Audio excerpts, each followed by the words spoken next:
अल जामिया इस्लामिया कौडिहार चौक रक्सौल के द्वारा सीरत क्विज का आयोजन किया गया, जिसमें मुख्य अतिथि के रूप में मुफ्ती जियाउल हक व मुफ्ती असलम साहब और जीशान आलम ने नाते नबी पढ़कर इस कार्यक्रम का शुरुआत किया। इस प्रतियोगिता में लगभग 350 बच्चे और बच्चियों ने भाग लिया। आपको बता दें कि कार्यक्रम में भाग लेने वाले बच्चों में विजेता बच्चों की अगर बात करें तो लड़कियों में आसिया, रुखसिदा खातून, इफ़त जिया, फरीदा खातून विजयी हुई। वहीं लड़कों की अगर नाम बताएं तो जाहिद अली, अख्तर और रेहान विजयी हुए। कार्यक्रम में गियासुद्दीन साहब, जियाउल हक, कमरुजम्मा रिजवानुल्लाह, मनाजिर हसन, असलम साहब, जितेंद्र जी, विनोद शर्मा आदि शामिल रहे। इसके अलावा SAV स्कूल के डायरेक्टर साइमन सर भी मौके पर मौजूद रहे। मौके पर मौजूद लोगों ने इस विशेष कार्यक्रम के बारे में क्या कुछ कहा, आइए दिखाते हैं आपको यह पूरी रिपोर्ट हमारे संवाददाता अबरार अंसारी के साथ। मेरे साथ मौजूद है मोहम्मद एहतशाम जी, जो एक JDU नेता है। आइए उनसे बात करते हैं जो यहाँ कंपटीशन हुआ था उसको लेकर के। क्या कहना चाहेंगे आप एहतशाम जी? मदरसा इस्लामिया लिल मोमिनात कौडिहार चौक पे जो है उसके द्वारा इसमें जो मुफ्ती साहब हैं जियाउल हक साहब और रिजवान बाबू के द्वारा ये जो हर साल पहल किया जाता है, मैं इसका कायल हो गया हूँ, इसलिए कि मदरसा के बच्चों को इस तरह का तरबियत देना कि ऐसे सामान्य रूप से सोचा जाता है कि मदरसा के बच्चे ज़्यादा लोगों के बीचों में वो अपने काबिलियत का इजहार नहीं कर पाते, लेकिन इस क्विज़ से मुझे ये लगता है कि इनके द्वारा जो ये पहल किया जा रहा है और इस तरह का पुरस्कार वितरण किया जा रहा है, इससे समाज में ऐसा इनकलाब आएगा जो आने वाले दिनों में जिस तरह के सोच मदरसा के लिए लोग रखते हैं, उनके मुंह पे करारा जवाब लगेगा कि मदरसा के लड़के या लड़कियां सिर्फ उर्दू बोल नहीं सकती, उर्दू में लिख नहीं सकती, बल्कि हर वो लैंग्वेज जो हिंदुस्तान में चलते हैं उन सारे लैंग्वेजों में वो अच्छी तरह से समझ सकते हैं, बोल सकते हैं और समाज में हर उस तबके का जहाँ पिछड़े हुए लोग हैं उनमें वो अपने इल्म की रोशनी से उजाला कर सकते हैं। मैं इन सारे एसातिज़ा कराम को जो इसमें लगे हुए हैं उनको दिल से मुबारकबाद देना चाहता हूँ कि कौम के लिए इस तरह का काम करना काबिल तारीफ़ है। मैं इसका 1000 बार शुक्रिया अदा करता हूँ और उनको मैं मुतमईन करना चाहता हूँ कि ऐसे प्रोग्रामों में या इस तरह के अगर क्विज़ हों तो मैं बढ़ चढ़ के हिस्सा लेने के लिए हर मुमकिन अपना ताउन करने के लिए तैयार। चलिए, हमारे साथ मौजूद है मौलाना रिजवान जी। आइए उनसे समझने की कोशिश करेंगे जो ये कंपटीशन हुआ है उसको लेकर के। क्या कहना चाहेंगे रिजवान जी ये कंपटीशन के लेकर के? इस कंपटीशन का मकसद असल ये है कि बच्चे नबी करीम सल्लल्लाहु अलैहि वसल्लम की एक एक ज़िंदगी पे अमल करने वाले बन जाएं। चूँकि नबी करीम सल्लल्लाहु अलैहि वसल्लम ये पूरी दुनिया के लिए एक आइडियल है, एक नमूना है, तो क्यों नहीं हमारी ज़िंदगी नबी करीम सल्लल्लाहु अलैहि वसल्लम के आदर्श और उनके कहा है कि आइडियल पर चले, जो उनकी आइडियोलॉजी थी उस पर भी कहा है कि हमारी ज़िंदगी चलनी चाहिए। तो क्यों नहीं हमारे जो ये नन्ही जो कलियां हैं, जो बच्चे हैं छोटे छोटे, उनमें अभी से उनका मिजाज बनाया जाए कि हमारे नबी सल्लल्लाहु अलैहि वसल्लम का चलना कैसा होता था, उनका सोना कैसा होता था, उनके गैरों से मामलात कैसे होते थे, उनके अपने घरों में मामलात कैसे होते थे, क्यों नहीं ये बच्चों को बताया जाए। उसी सिलसिले में मैं एक टूटी फूटी मेहनत कर रहा हूं, जो 2013 से ये सिलसिला शुरू है।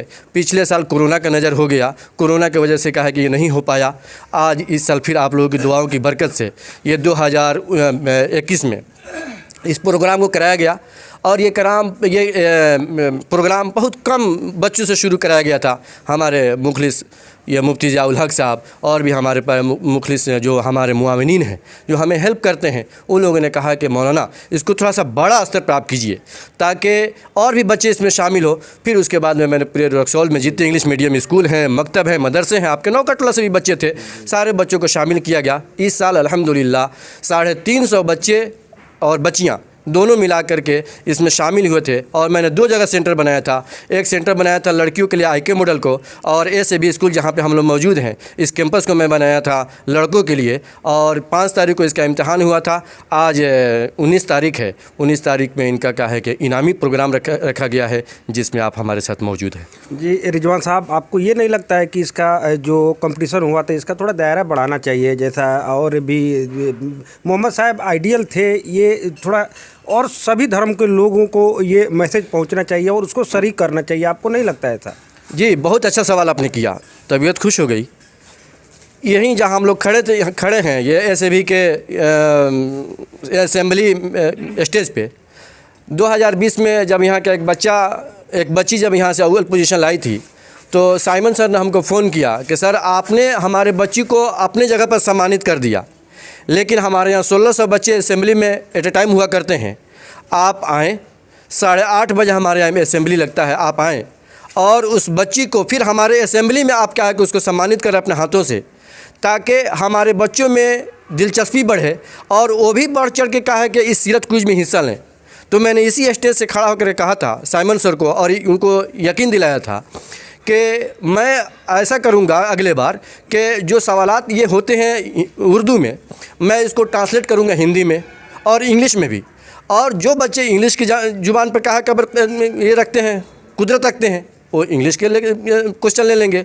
जो हिंदी में लिखना चाहते हैं, हिंदी पर जिनको उबूर है वो हिंदी में लिखेंगे, और उर्दू वाले जो तो उर्दू हैं लो हम उनको भी शामिल करेंगे। लेकिन मेरी कुछ मशगूलियात की वजह से, कुछ मजबूरी की वजह से, चूँकि मैं अकेला आदमी, और कहा कि 350 लोगों को अगर ये लोग सब सारे लोग नहीं होते तो मैं इस बार भी नहीं हो पाता ये काम। ये सारे जो हमारे मुखलिस दोस्त बैठे हुए हैं, ये इन लोगों की मेहनत और इन लोगों की क्या है कि दुआओं की बरकत है कि ये काम हो पाया। लेकिन मेरी कोशिश होगी, आपने बहुत अच्छा सवाल किया, मेरी कोशिश होगी कि मैं उसको इंग्लिश में और हिंदी में करा करके और उन बच्चों को भी शामिल करें जो क्या है कि उर्दू से थोड़ा सा नावाकिफ़ हैं। लेकिन मेरा अक्सर मकसद है उर्दू को फ़रोग़ देना।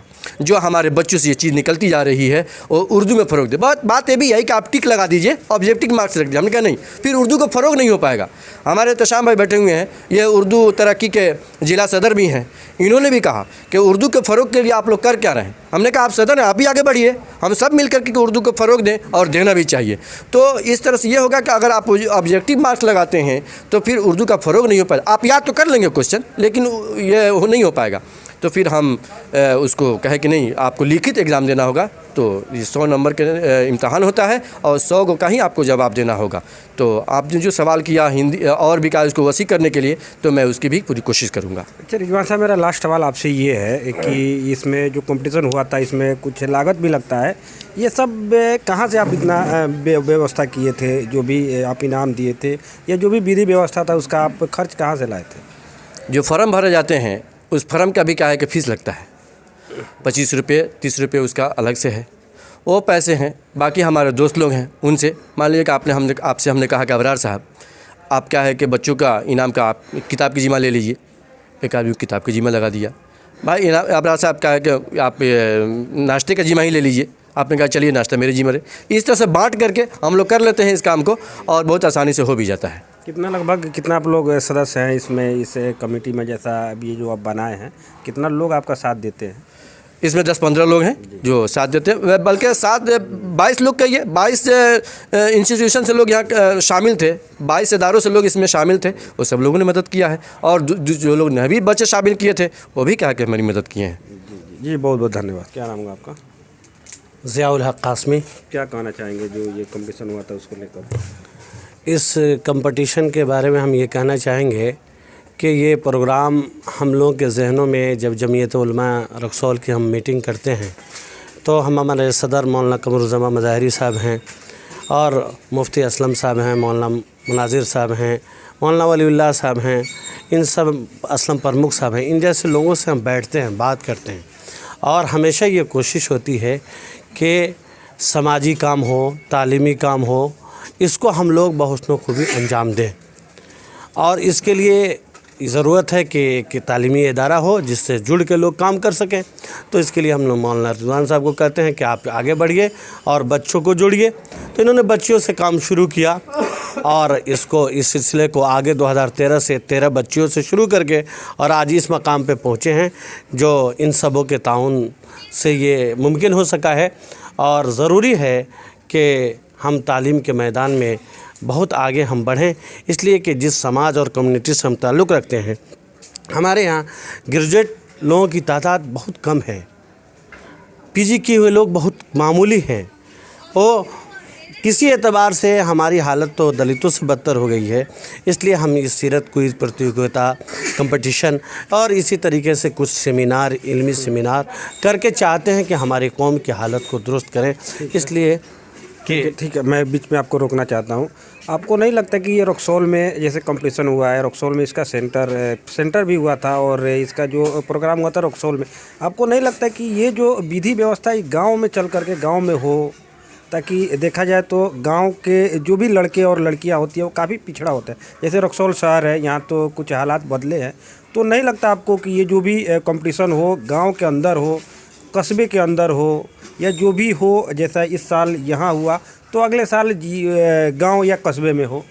जी, आपने सही कहा कि गांव और कस्बे में भी होना चाहिए। हम लोग अभी वसाइल की कमी की बुनियाद पर हम शहर में करना चाहते हैं ताकि हमारी बात आसानी के साथ शहर और देहात तक पहुंच सके। और फिर हम देही इलाके के बच्चों को ही जोड़े थे यहाँ कि कम से कम 22 जगहों से लोग आए थे, देही इलाकों ही से आए थे। इधर बसतपुर से आए थे, महदेवा से आए थे, जोकियारी से आए थे, नौकाटोला से आए थे, रामगढ़वा से आए थे। फिर हम ये कोशिश करेंगे आहिस्ता कि हम देहात में भी जाएं और वहाँ करें और देहात के बच्चों में जो छुपी सलाहियतें हैं उनको हम बाहर लाने की कोशिश करेंगे और एक अच्छा इंसान उनको बनाएंगे इंशाअल्लाह। यही उम्मीद भी करते हैं आपसे। बहुत बहुत धन्यवाद।